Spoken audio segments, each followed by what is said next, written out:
ભાવનગર શહેરમાં વધી રહ્યો છે તસ્કરોનો આતંક।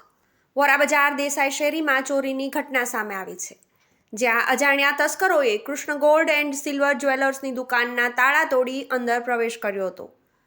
ચોરીના ઈરાદે દુકાનમાં પ્રવેશેલા અજાણ્યા શખ્સોએ પહેલા તો દુકાનના સીસીટીવી તોડ્યા હતા, પરંતુ સામેની દુકાનના સીસીટીવીમાં તેમને જોઈ શકાયા હતા।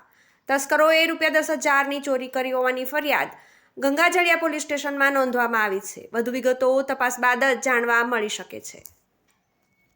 મારું નામ સોની જમનાદાસ રામજીભાઈ। દાદા કઈ જગ્યા દુકાન આવી છે? મારી દુકાન વોરા બજાર દેસાઈ શેરી નાણાવડી ચેમ્બરમાં આવેલી છે। શું બનાવજો? મારી દુકાનની રાતના અજાણ્યા શખ્સોએ તાળા તોડી અને અંદરથી શું ગયું મેં જોયું નથી હજી, અને મારા બહારના કેમેરા તોડી નાખેલા છે। એ બધું સામે અમારી દુકાનની સામે કેમેરા છે, એમાં આવી ગયું છે। 3 જણા આવેલા છે, મોઢે રૂમાલ બાંધેલો છે અને હવેલી બાજુ ગયા છે દુકાન તોડીને પછી, એટલું અમને દેખાય છે। હજી દુકાનની અંદર અમે પ્રવેશ નથી કર્યો। આશરે સાંજે લગભગ 10,000 રૂપિયા જેવું દુકાનમાં હતું સાંજે। અત્યારે હજી અંદર અમે ગયા નથી, એટલે શું જોયું અમે ન કહી શકીએ।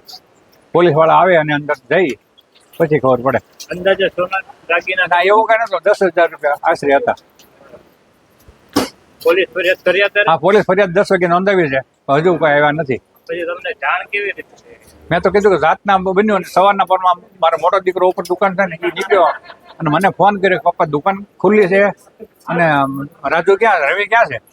મેં તો રવિ તો ઘરે સૂતો છે, તો કે દુકાન ખુલ્લી છે, તાળા તૂટી ગયા છે, કેમેરા બહાર છે, તાત્કાલિક મોકલો એને। એટલે મેં કેટલા પૈસા? 10,000 જેવું હતું આશરે।